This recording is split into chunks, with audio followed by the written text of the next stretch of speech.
All right, everybody, and I suggest that you jam on it if you want to stay warm for the next couple of days here in the Chicagoland area. Well, listen, as I stated before that quick break, we are going to be experiencing some frigid temperatures in the next couple of days. And of course, there are some reminders that and precautions that we need to take so that we can stay healthy during the winter months, right? Especially during the frigid temperatures. And you know that exposure to the winter cold and wind combined in some cases, if you don't have the proper clothing and you don't take the right precautions, can be fatal, and so we don't want that to happen.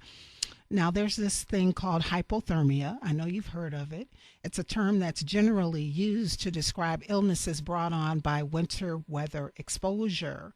And it typically occurs when the body temperature drops below 95 degrees. Now, our senior citizens and the very young are most susceptible, but anyone could be a victim of hypothermia.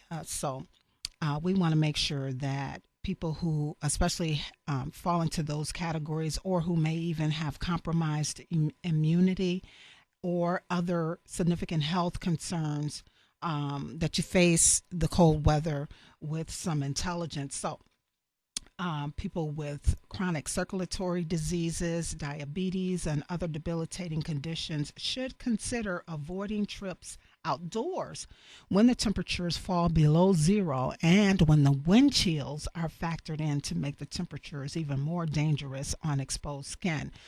But, we know that here in the Midwest, we don't let a little bad weather stop us from doing what we want to do. So, if you have to venture outdoors, especially when the wind chills are below zero, be alert for hypothermia symptoms and be prepared to act quickly. And some of those symptoms include intense shivering, drowsiness, slurred speech, hallucinations, and shallow breathing. A physician should be consulted immediately if you are experiencing these symptoms or if you are around someone who is experiencing these symptoms, and or call an ambulance right away. Frostbite is another concern, and for those who may not have seen it before, frostbitten skin is usually whitish. It gets stiff and numb, but not necessarily painful. And so it's highly recommended. And, this is all common sense, right? That we wear hats, scarves, face masks if you have to, and even mittens are especially important because frostbite most often impacts those areas, the nose, the ears, the fingers, and other exposed portions of your face. And like I know, once your hands and your ears and your feet get cold, it's a wrap. You are just cold for the rest of the day. So protect them, protect them. Also, remember layering your clothing is the smart thing to do as well because it tends to hold the heat better than just wearing one big bulky item. You can wear layers, the long johns. You know how we used to do, put those long johns on, and then you might even want to put on another, for ladies, another pair of leggings or jettings or something like that, and then put your pants or your dress or whatever. I wouldn't even wear a dress, but if you want to, then put the dress on, and then perhaps a sweater, and then your overcoat. I mean, you don't want to play, especially if you are dependent on public transportation. You don't want to play out there, okay?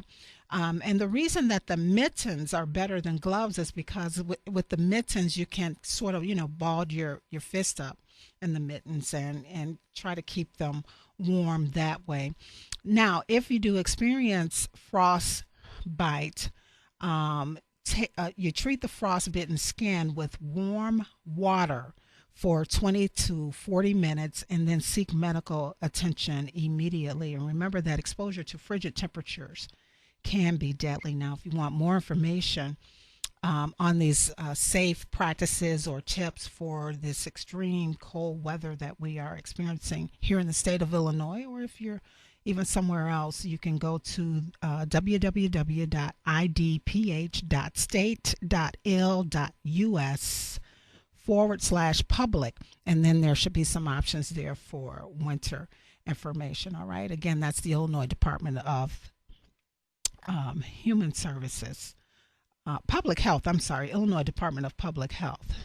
Make sure that you visit that, or even your local, the Will County Health Department here has information, and I'm sure whatever area that you may be listening in, your public health department will have some information just to kind of keep you guys safe. Now, flu is another big concern. In fact, there was a report out just earlier this week that says that the risk of getting the flu is spiking. Ugh.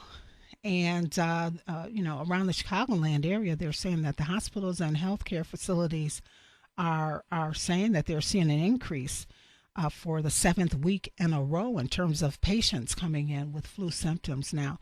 And data received from more than 50 sites across the Chicagoland area, there were 14 hospitals reported that nearly 6% of emergency room visits were due to influenza-like illnesses. And the latest data from December 22nd through December 28th shows a consistent increase in flu symptoms at Chicago hospitals from the last 7 days. So I guess you got to do what you got to do to stay healthy. If that means a flu shot, then that's what you need to do. Or, some people like to increase their healthy eating habits, because we know that the nutrients plays a huge role in keeping your immune system built up and helps you fight off those germs, for lack of a better word, or bacteria or whatever that can affect us with those viruses. Also, having worked in education, we teachers know that vitamin C is very important during this time of year, right? You got to C up. So increase your intake of vitamin C, and that too should help your system ward off some of those viruses and bacteria that could make you sick during this time. Now, I was told, I heard some of the old folks in the neighborhood and the community say that this kind of weather is needed. And you can correct me if I'm wrong, but I recall hearing over the years that we need this below freezing weather and possibly even sub-zero weather to kill off those kind of viruses and bacteria that can make us sick. Am I right or wrong? I'd love to hear from you if you have some commentary on that. 815-254-7300 is the number. Speaking of cold and frigid, boy, did you hear that those passengers were evacuated from Antarctica? Remember that story that broke about a week or so ago? Well, the latest news is that a helicopter from a Chinese icebreaker unloaded passengers from the icebound Russian ship Academic Shashkovsky on this past Thursday in East Antarctica. And an Australian icebreaker with the 52 rescued scientists and tourists began the long journey home on Friday. Now, the Russian ship had been trapped in Antarctica ice since Christmas Eve. So I know that they are happy to be back in warm, safe environment. All right, everybody, 1:30 is our time. And again, this is the first edition of Marilyn's Cafe Society radio show here on 1340 WJOL, the first edition for this year, 2014. Remember, we're on a new time now, 1 p.m. to 3 p.m. And we'll be back with more after this quick break. Stand by.